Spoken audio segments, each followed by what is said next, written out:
Hoje eu quero falar com você sobre o que Deus espera de nós em tempos difíceis.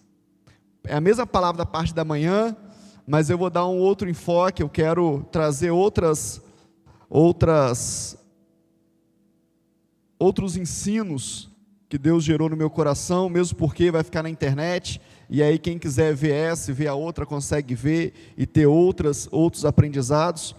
Mas o que Deus espera de nós? Tempos difíceis é novidade para o povo de Deus? Não.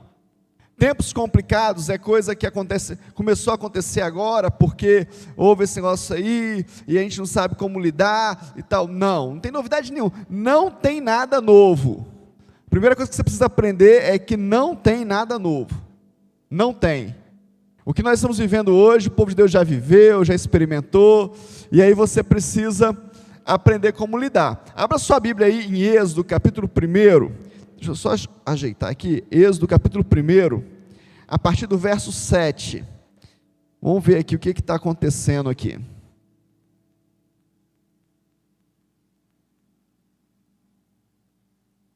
Êxodo 1, verso 7. Queria dizer para você, antes de a gente ler o texto, o seguinte. Êxodo fala de uma transição. O povo de Deus transicionando de um tempo de escravidão para um tempo de aprendizado e depois para um tempo de abundância. Uma transição está acontecendo em todo o livro de Êxodo, né? E nós estamos vivendo como igreja esse tempo de transição. Nós estamos vivendo como igreja do Senhor Jesus na terra esse tempo de transição. Quando eu falo para você de igreja local, eu queria desafiar você a fazer um exercício comigo. Quando você estuda a história da igreja, e você começa lá na igreja de Pentecostes, lá na igreja pentecostal, no sentido de Pentecostes, né? Da festa de Pentecostes, você vai ver que Jesus, ele focou no lugar, focou aonde ele estava, focou no lugar onde ele estava plantado. Depois, quando ele faz a grande comissão, ele manda ir, ele manda sair, mas primeiro ele forma no lugar, igreja local. Depois, quando ele manda irem, cada um que foi, foca numa igreja local. E aí você vai ver células, né? Na casa de Lloyd, por exemplo, você vai ver células acontecendo, você vai ver igrejas locais acontecendo. O Novo Testamento está lotado de cartas à igreja local, aos Gálatas, aos Coríntios, né? Cartas à igreja local. Igreja local é uma preciosidade. E agora nós passamos todo esse tempo, passamos pelas várias fases da história da igreja, né? E aí nós passamos por uma reforma. E aí agora nós estamos vivendo um tempo onde nós estamos declarando que Jesus está voltando. Os sinais se mostram cada vez mais que Jesus está voltando, que Jesus breve chegará. É natural que a essência de Jesus na terra esteja presente na volta desse Jesus. A essência de Jesus que esteve naquele momento na terra, também seja presente nesse momento onde ele retorna para a terra para buscar a sua igreja. E qual que é essa essência? Essa essência é pequenos grupos, igreja local, foco, olho no olho, relacionamento, cuidado e discipulado. Então eu queria que você fizesse tivesse esse entendimento, construísse essa imagem.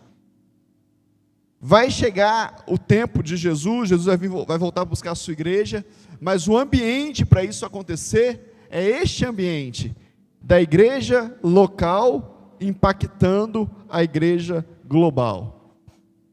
E aí, quando você olha para o livro de Êxodo, você vê exatamente essa transição. E aqui no capítulo 1, no verso 7, vai falar de um momento que o povo de Deus está vivendo ainda na escravidão, ainda debaixo do domínio de Faraó. Então olha o que diz aqui, ó, Êxodo capítulo 1, verso 7, fala assim: os filhos de Israel frutificaram e aumentaram muito e multiplicaram-se, e foram fortalecidos grandemente, de maneira que a terra se encheu deles. Depois levantou-se um novo rei sobre o Egito, que não conhecera José, o qual disse ao seu povo: eis que o povo dos filhos de Israel é muito, e mais poderoso do que nós. Eia, usemos sabiamente para com ele, para que não se multiplique e aconteça que, vindo guerra, ele também se junte aos nossos inimigos e peleje contra nós, e suba da terra. E puseram sobre eles maiorais de tributos, para os afligirem com suas cargas, para edificarem a Faraó cidades de tesouros, Pitom e Ramassés.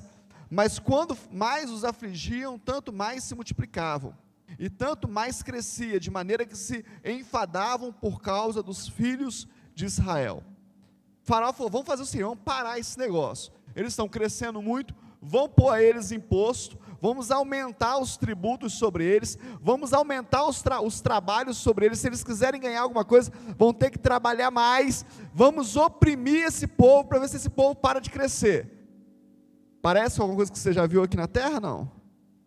Parece com alguma realidade presente? Mesma coisa. Anda mais um pouquinho aí, no verso 15.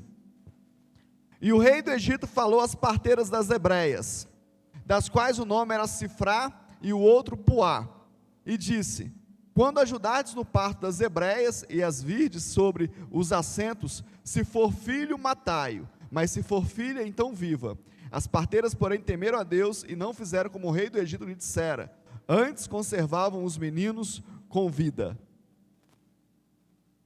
Tributo não deu certo, trabalho exacerbado não deu certo, então vão matar as crianças, vão trazer uma nova praga sobre esse povo, vão matar os filhos desse povo. Mas as parteiras disseram: não, nós tememos a Deus, nós não vamos fazer isso não. Aí, não satisfeito, verso 22, Faraó diz o seguinte: então ordenou o Faraó a todo o seu povo, dizendo: a todos os filhos que nascerem lançareis no rio, mas a todas as filhas guardai em vida. Faraó estava tentando conter o crescimento do povo de Deus. Queria desafiar você a pensar se nós não estamos passando por essa crise hoje, se nós não estamos diante dessa mesma crise nesse momento, onde o sistema tenta conter o crescimento do povo de Deus, onde o sistema tenta interromper a obra de Deus, o mover de Deus. E aí, como igreja, a gente fica às vezes preocupado com o que vai acontecer lá nos Estados Unidos, ou lá na Europa, ou o que o ministério do fulano de tal está fazendo, ou o que a grande igreja do fulano de tal está fazendo, mas o que Deus está fazendo no nosso meio. O que eu posso fazer nesse momento? O que você, jovem, pode fazer nesse momento? E é exatamente isso que eu quero falar com você hoje. É exatamente sobre esse assunto que eu quero falar. Quem é você no meio dessa crise? Qual que é a sua personalidade? Qual que é a sua decisão? O que você está pensando em fazer no meio dessa crise? E eu queria que você abrisse a sua Bíblia, continuasse aberta a sua Bíblia, no capítulo 2, e nós vamos falar sobre uma mulher. Hoje é dia das mães, a história é de um homem, mas eu quero falar com você sobre uma mulher. Diz o seguinte, capítulo 2, verso 1: um homem da casa de Levi casou com uma mulher da mesma tribo. A mulher ficou grávida e deu à luz a um filho. Vendo que era menino e bonito, escondeu-o durante 3 meses. Não podendo, porém, escondê-lo por mais tempo, pegou um cesto de junco, tapou os buracos com betume e piche, e pondo o menino, largou no cesto, no meio dos juncos, à beira do rio. A irmã do menino ficou de longe para ver o que ia acontecer com ele. A filha do faraó desceu para se banhar no rio, e as moças que tinham vindo com ele passeavam pela margem. Quando ela viu o cesto no meio dos juncos, mandou que uma das criadas fosse buscá-lo. Abrindo o cesto, viu a criança, e eis que o menino chorava. Ela teve compaixão dele e disse: este é o menino dos hebreus. Então a irmã do menino pegou a filha de Faraó. Quer que eu vá chamar uma das hebreias para que sirva de ama e crie essa criança para a senhora? A filha de Faraó respondeu: vá.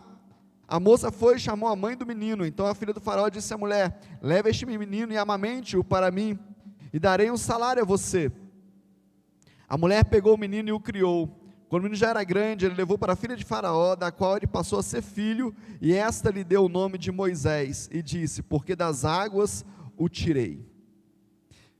Bom, essa é a história de Moisés, mas a história de Moisés não seria nada se a gente não falar da mãe de Moisés, de Joquebede.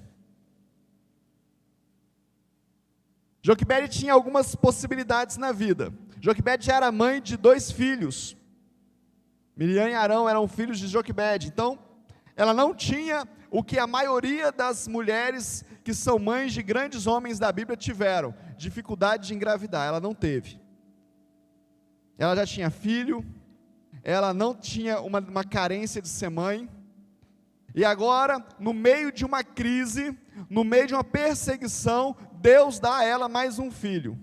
Ela podia pensar: por que agora, Deus? Logo agora que está tudo esquisito, logo agora que eles querem matar as crianças, logo agora que Faraó está furioso, que eu tenho que trabalhar mais, que meu marido tem que trabalhar mais, logo agora você vai me dar filho. E aí quando nasce, não tinha ultrassom na época, né, querido? 3D, 4D, 5D, não tinha esse negócio. E aí quando nasce, descobre-se que é então um menino. Piorou. Agora, por que Deus deixou eu ter um filho homem, se é para morrer? Podia pensar assim? Podia ou não? Podia. Mas ela pensou o seguinte: eu vou guardá-lo, eu vou escondê-lo. Deixa eu te falar, querido, todas as vezes que Deus te faz gerar alguma coisa, tem um propósito. E a primeira coisa que você precisa saber é cuidar daquilo que Deus te fez gerar. Seja uma criança, seja um sonho, seja um projeto. Aquilo que Deus gerou dentro de você, guarde-o.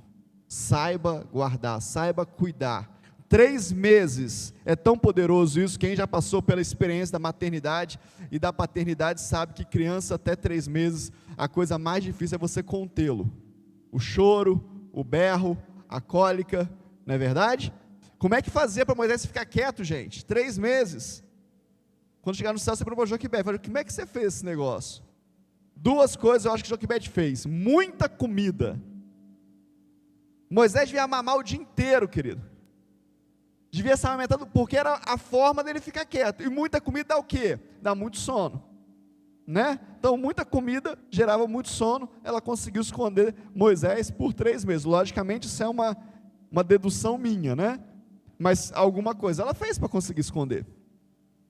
Mas depois que ela consegue esconder o sonho, quando ela consegue esconder não o sonho, porque eu penso que ela nem sonhava com isso, mas o propósito de Deus, agora ela cria uma estratégia. E a estratégia é a seguinte: eu vou fazer um cesto, eu vou preparar esse cesto, e eu vou colocar aquilo que é o propósito de Deus dentro desse cesto, e vou deixar para ver o que vai acontecer, o que Deus vai fazer. Lógico que dentro na mente dela, ela tinha uma estratégia, uma dedução, mas ela não tinha uma certeza, ela só achava que isso podia acontecer. Ela tinha um plano, mas ela não tinha uma certeza. Mas mesmo tendo um plano, ela preparou o cesto. Eu falei hoje para as mães, e vou falar hoje à noite sobre isso também, porque a maioria das pessoas agora de tarde não tem essa realidade da maternidade ainda, mas a questão toda é que ela preparou o ambiente para guardar aquilo que Deus tinha dado. Tapou os buracos, impermeabilizou, não deixou de qualquer jeito. Eu tenho ficado muito preocupado com a juventude hoje. Eu tenho ficado muito preocupado. Eu tenho uma pré-adolescente lá em casa, né? E eu tenho olhado as realidades, as amizades, tenho visto o entorno, e tenho visto como que as coisas perderam o valor, como que as coisas ficaram fúteis, passageiras, voláteis.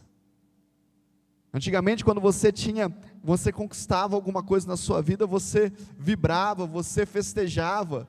Quando você conseguia terminar o antigo 2º grau, né, o ensino médio hoje, você festejava: puxa vida, consegui.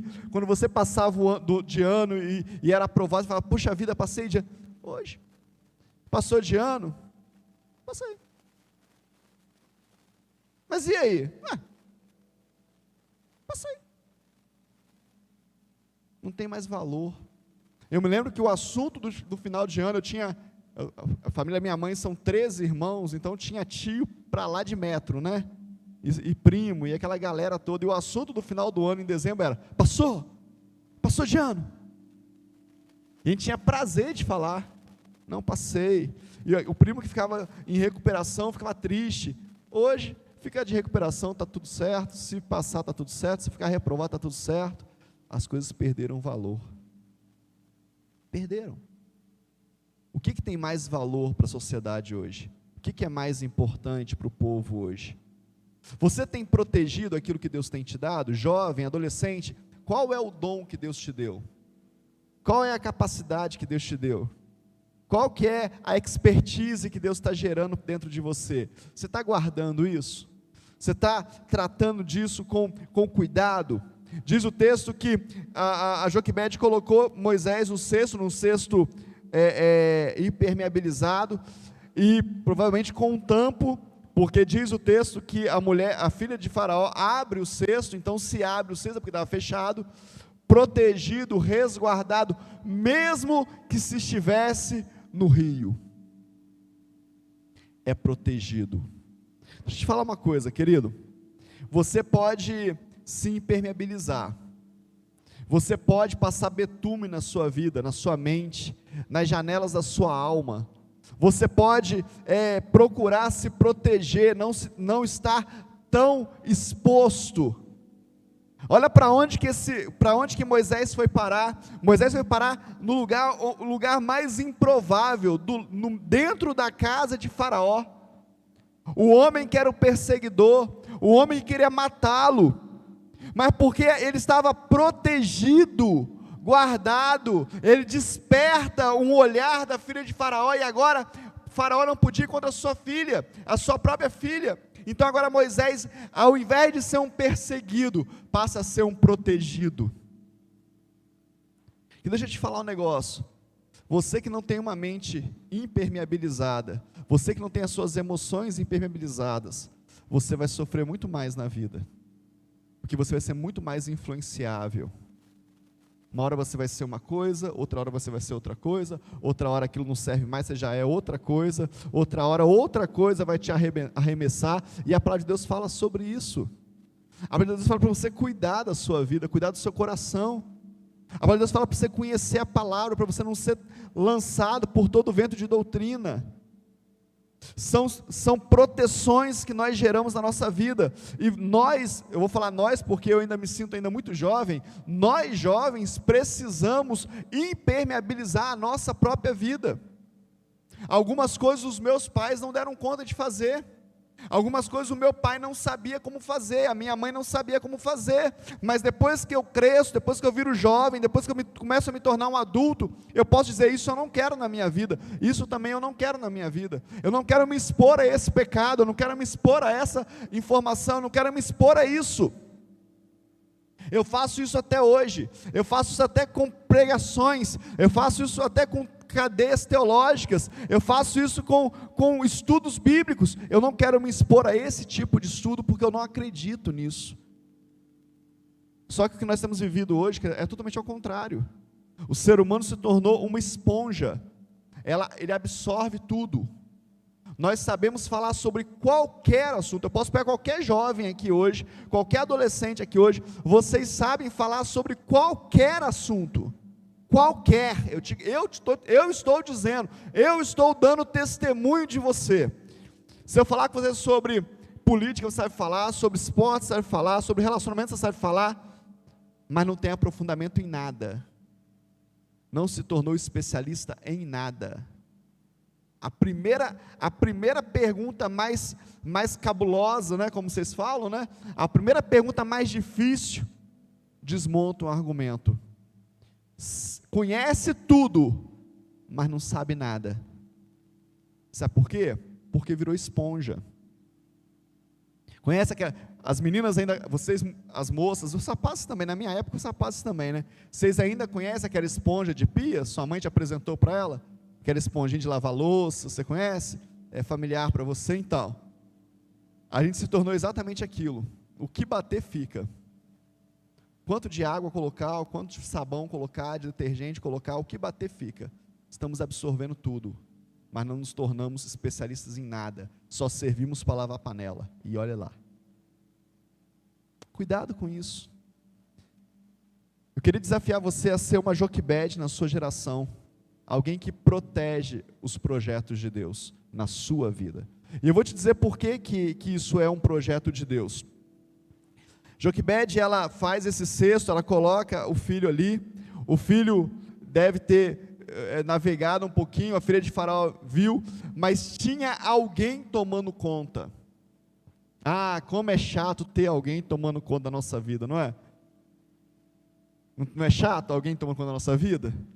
Pois é, mas se a irmã de Moisés não tivesse tomando conta dele, não teria dado certo o plano. Deixa alguém tomar conta da sua vida. Deixa alguém cuidar de você, deixa alguém te discipular, deixa alguém falar com você o que está errado, deixa alguém te proteger, deixa alguém preparar caminhos para você, seja o seu pai, seja a sua mãe, seja o seu discipulador, seja o seu pastor, seja quem for, deixa alguém. Isso não é só para jovem não, tem muita gente madura que não consegue deixar alguém preparar os caminhos para ela. O que Miriam fez? Miriam preparou o caminho. Ei, tudo bem, filha de Faraó? Tudo jóia? Oi, tudo bem? Achou um bebê? Eu conheço uma mulher hebreia que pode amamentá-lo. Você quer que eu a chame? Sabe que preparar o caminho é quando alguém fala para você assim: você está precisando de alguma coisa? Eu estou vendo que eu posso te ajudar, eu tenho uma solução, eu tenho um caminho melhor, eu tenho uma ideia para você, faça assim, vá assim, fale com fulano, procure ciclano, eu preparei um caminho para você. Mas muitas vezes, querido, nem os caminhos que Deus prepara para a gente através de alguém, a gente está tendo condição de enxergá-los. A mulher de Faraó fala, a filha de Faraó fala: chame-a. E agora vem quem cuidar de Moisés? A mãe de Moisés. E aí esse processo foi algo que Deus premiou na minha mente, assim, esclareceu, e eu penso que foi um prêmio de Deus ter entendido isso. Porque qual o processo que Deus fez com Joquebede? Gerou, guardou, entregou. Agora adotou e devolveu. Olha que processo longo, olha que processo complicado.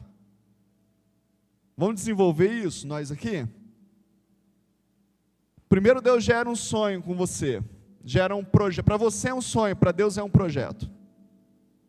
Agora Ele fala para você: cuide disso, cuide desse filho, cuide desse projeto, cuide desse sonho, dê o nome que você quiser, mas é meu projeto, cuide dele. Aí você cuida. Agora Ele fala para você assim: agora entrega. Entregar é difícil.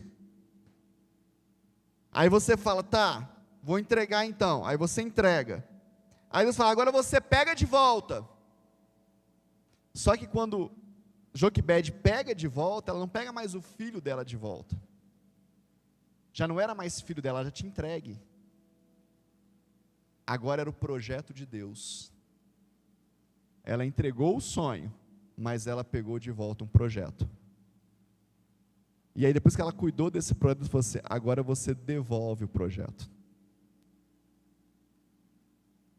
Devolve para quem, querido?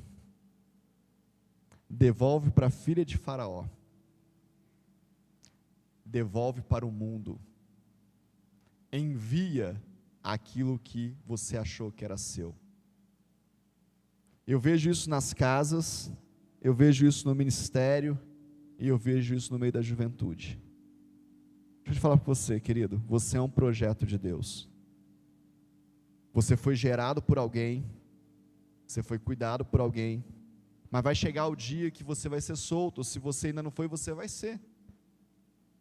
E a grande questão é se você está pronto para ser solto. Está pronto para ser colocado no rio? Você está preparado para isso? Para esbarrar com a filha de Faraó? E aí você está disposto a ter alguém tomando conta de você? Você está disposto a ser adotado? Porque a palavra de Deus fala que nós somos filhos dele por adoção, amém ou não amém? Você está pronto para ser adotado? E depois de ser adotado, você está pronto para ser enviado de novo? Porque o projeto que Deus tinha para Moisés era que ele fosse o libertador. Vamos fazer um paralelo aqui? O projeto que Deus tinha para Moisés era que ele fosse um libertador. A mãe de Moisés, Joquebede, o teve no meio de uma perseguição. O plano que Deus tinha para Jesus é que ele fosse o libertador. A sua mãe Maria o teve no meio de uma perseguição. Joquebede teve que resguardar Moisés, Maria teve que resguardar Jesus. Sim ou não, querido? Joquebede teve que liberá-lo para Faraó. Maria teve que liberá-lo para o mundo. Você acha que só com Moisés e só com Jesus que foi assim? Ou você acha que com você também é? Com você também pode ser. Eu queria dar duas ênfases para você nessa tarde. A primeira ênfase: você é um projeto de Deus. E aí, quando eu falo que você é um projeto de Deus para os jovens, para os adolescentes, estou dizendo para os pais que estão aqui: os seus filhos são projetos de Deus. Não queira prendê-los, não queira impedi-los, agora com muita responsabilidade. Não vai chegar em casa agora e falar assim: o pastor lá da minha igreja disse para você que você não pode me prender. Aí você é um irresponsável. Não é isso que eu estou dizendo para você. Estou dizendo para você que você precisa ser gerado, e os pais precisam gerar filhos para serem enviados, para serem soltos, porque o projeto de um filho é um projeto de Deus. A palavra de Deus fala que não tem uma folha na árvore que Deus não tenha controle sobre ela. Imagina um filho, imagina uma vida. Como que Deus não tem controle? Como que não é um projeto de Deus? Lógico que é um projeto de Deus. Então você é um projeto de Deus, você precisa se ver como um projeto de Deus, e você precisa saber, precisa se preparar para esse projeto. Você não faz o que quer da sua vida, você que pensa que faz. Só o fato de você escolher o que vai fazer, demonstra que você não faz o que quer. Porque você não tem todas as opções do mundo. Eu vou à igreja ou não vou à igreja? Só tem duas opções. Então não é o que você quer. Você não pode sair, né? Usando aí o palavreado aí, você não pode sair desse plano, porque hoje você não quer mais viver nesse plano. Você não tem essa opção. Então não é o que você quer. As opções são finitas. E muito mais porque você é um projeto de Deus. Então se veja como um projeto de Deus. Se veja como alguém que pode ser enviado à casa de Faraó para ser um libertador da sua família, um libertador dos seus relacionamentos, da sua escola, do seu trabalho, do seu meio profissional, da sua rua, do seu bairro. Não tem problema nenhum estar com Faraó, não tem problema nenhum ser pego pela filha de Faraó, dependendo de onde você foi gerado, e como você foi gerado, e como você se deixou gerar. Vai ser impactante aonde quer que você esteja, vai ser libertador onde quer que você esteja. Quero desafiar você a pensar nisso, jovem, mas eu quero te desafiar a pensar em outra coisa também. A palavra de Deus fala que os nossos sonhos, os nossos jovens sonharão. A palavra de Deus fala que vai gerar, que vocês são fortes. Então deixa eu te falar uma coisa, tem coisas dentro de você que Deus está gerando, tem filhos, ideias dentro de você, estão sendo gerados como filhos. Ah, mas no meio de uma crise, bispo, não tem problema. Hoje de manhã Deus me mostrou, no meio da palavra, pessoas que estavam temerosas, dizendo para Deus: Deus, mas como que eu vou tomar essa decisão no meio de uma crise? Querido, deixa eu te falar, crises são oportunidades. Tem uma frase no meio corporativo que é muito terrível, mas é verdadeira: enquanto uns choram, outros vendem lenço. Enquanto tem alguém chorando, tem alguém vendendo lenço. É assim que funciona. Crises são momentos de oportunidade, e muita gente fica temeroso, porque a gente fica esperando a crise passar.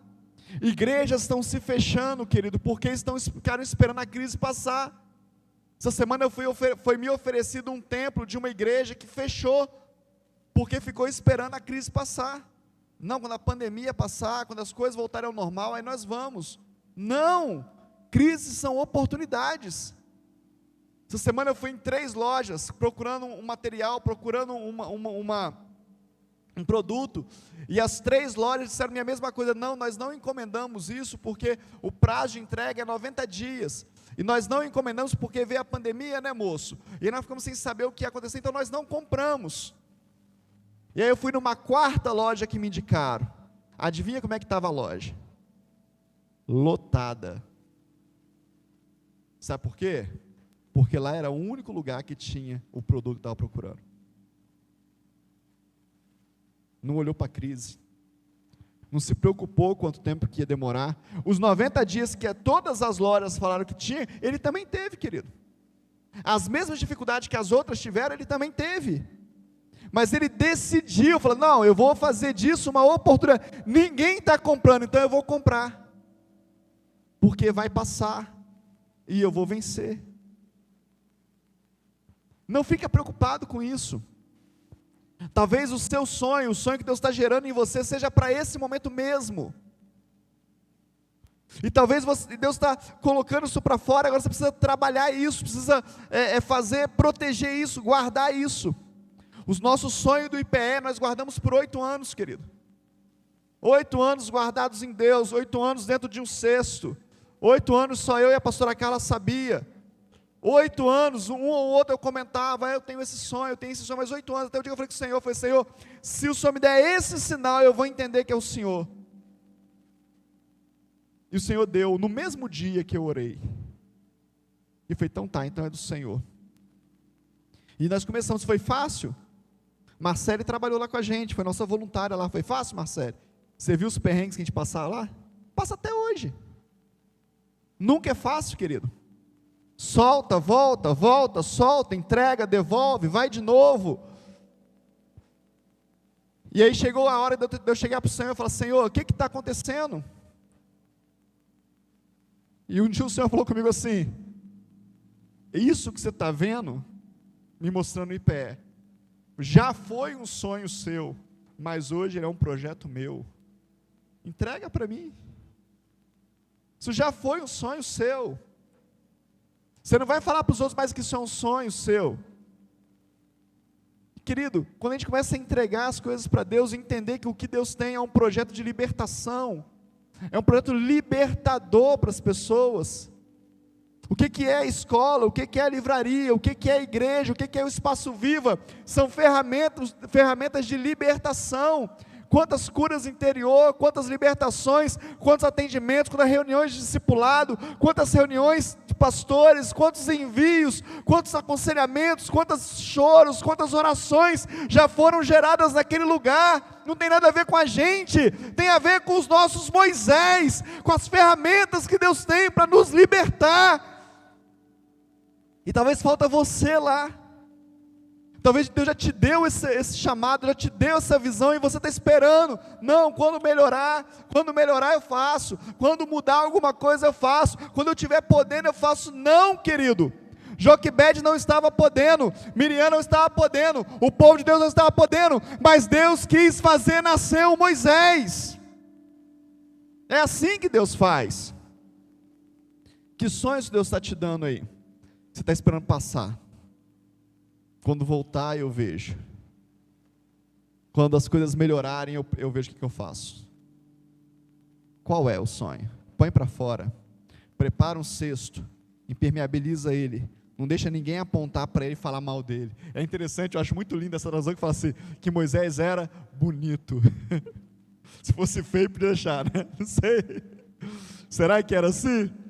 Quem que diz que ele era bonito? Aos olhos de quem? Quem que escreveu isso? Querido, deixa eu te falar, os projetos de Deus são sempre bonitos. Isso não quer dizer que são fáceis, mas são sempre bonitos. Sabe qual que é o pulo do gato do que Deus quer fazer na sua vida? A gente sempre procura, eu me lembro do pastor Eibe, lá em Santarém. Pastor Eibe? Eu acho que foi pastor Eibe. Uma das conferências que nós participamos, e ele começou a palavra dizendo, quem veio aqui para descobrir o pulo do gato?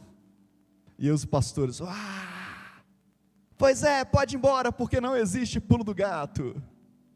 A gente quer sempre o pulo do gato, né? A gente quer sempre o start, a chavinha que vira.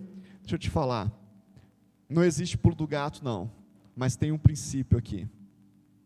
Quando você entender o que você está cuidando, até certo ponto é um sonho seu, mas de um ponto para frente é projeto de Deus, você vai experimentar coisas maiores na sua vida. Sabe qual que é a minha participação de um culto de domingo à noite, querido? É uma participação da semana toda. Como é que vai ser o louvor, se a diaconia está em dia, se a comunicação está funcionando, se nós estamos dentro dos decretos agora. Mas quando eu chego aqui, Está tudo acontecendo já. Eu não vou na comunicação e pergunto, gente, eu não vou falar, diaconia. Está tudo acontecendo. Porque não é meu mais. Teve uma época que eu abri igreja, que eu fechava igreja, que eu recebia a gente na porta, que eu despedia a gente na porta, que eu que mandava mensagem para todos os visitantes, todo dia depois do culto. Era eu que fazia. Mas ainda era o meu sonho. Era um número que eu conseguia fazer, 10, 20, 30 pessoas. É o tamanho é o tamanho que eu consigo sonhar, porque é a minha limitação. Eu sou limitado, eu sou um ser limitado. Mas quando eu entrego isso para Deus, o Deus infinito, o Deus todo-poderoso, onipresente, onipotente, onisciente, um Deus soberano, Ele pega aquilo que Ele gerou como sonho no meu coração e transforma isso num projeto dEle. E hoje nós temos, para a glória de Deus, quase 800 pessoas se reunindo todos os domingos no nosso regional. Você pode dar um glória a Deus por isso? Você sabe quem são? Faço ideia. Faço ideia. 8, 9 pastores liderando igrejas. Nós estamos fazendo um caminho inverso agora. Agora tem pastores oferecendo obreiros. Oh, como eu fiquei feliz quando o bispo José Elias me ligou um dia e falou comigo assim: você tem algum obreiro aí? Já fez isso algumas vezes. E eu falo, tenho. Como é bom poder servir a minha sede. Como é bom servir a nossa igreja mãe. Como é bom poder pegar um filho ministerial e falar assim, aqui, pode usá-lo aí, pode pôr ele para pregar, pode pôr ele para ministrar, porque ele dá conta. Como é bom. Mas agora os nossos pastores estão oferecendo para mim: bispo, tem obreiro aqui, tá? Precisar aí, ó. Glória a Deus. Mas qual que é a participação minha nisso? É mínima. Isso aconteceu porque o sonho foi entregue como projeto. E aí eu cuidei do projeto, eu adotei o projeto e depois deixei o projeto ir. Se tem uma coisa que me faz chorar todos os dias aos pés do Senhor, se tem algo que me faz chorar de verdade diante de Deus, é quando todos os dias, no meu devocional, eu falo para Ele: Deus, não me deixe atrapalhar o teu projeto. O meu maior temor é chegar diante de Deus e Ele falar: Paulo, você me atrapalhou muito. Eu tinha tanto mais para fazer e você me atrapalhou. Com aquelas bobeiras que você arrumou, com aquelas feridas de alma que você tinha. Paulo, eu pus tantos sonhos no teu coração e você não deu conta nem de colocar para fora. Esse é o meu maior temor, querido. Eu não tenho temor de viver o pouco de Deus, desde que isso seja tudo que Deus tem para mim. Se Deus fala para mim assim: olha, isso aqui é tudo que eu tenho para você, eu vou viver tudo que Deus tem para mim, mesmo que seja pouco, não tem problema. Mas eu não quero chegar diante de Deus e falar assim: olha, eu tinha muito mais para você. Você, além de não viver, você atrapalhou os outros de viver. Eu choro todos os dias na presença do Senhor e falo com Ele: Deus, não me deixe atrapalhar. Deixa eu ser um preparador de caixas. Deixa eu ser aquele que gera Moisés. Deixa eu ser uma Joquebede nesse mundo, que não tem medo de encarar, que não tem medo de proteger, que não tem medo de enviar, que não tem medo de adotar o projeto, que não tem medo de enviar de novo de volta, que não tem medo. Eu quero ser como Joquebede. Eu quero ser uma mãe que gera os sonhos de Deus. E a igreja é essa mãe. A igreja do Senhor Jesus é essa mãe que gera os sonhos. Eu queria orar por você, jovem, para que você seja como Joquebede, para que você seja alguém que sonha, que tem coragem de sonhar, que tem coragem de, no meio da crise, fazer nascer um Moisés. Algumas pessoas perguntam assim: bispo, eu fui ver essa oportunidade, né, que me pediram para ver desse lugar que foi fechado, e aí quando eu estava para ir, uma pessoa falou assim: mas não é hora de ver isso? Aí eu não entendi a palavra, né? Aí eu olhei no relógio assim, falei: não entendi, por quê? Tem alguma coisa agora?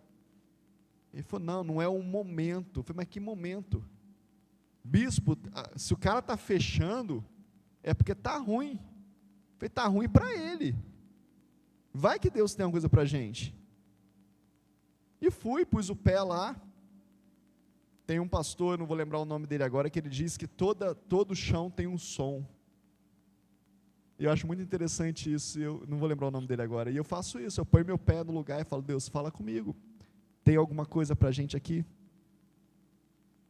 E Deus não falou nada, eu agradeci. Muito obrigado, mas acho que não tem nada para a gente. Para a gente não tem nada, pode ter para outro. Tenha coragem, querido. Tem uma entrevista, vai lá e faz. Tem uma oportunidade, vai lá e faz, mete as caras. Tenha coragem, seja intrépido. Faça nascer Moisés em tempo de crise. Isso vai te libertar. Isso vai libertar muitas pessoas das amarras que eles estão vivendo. Nós estamos vivendo um tempo de célula online.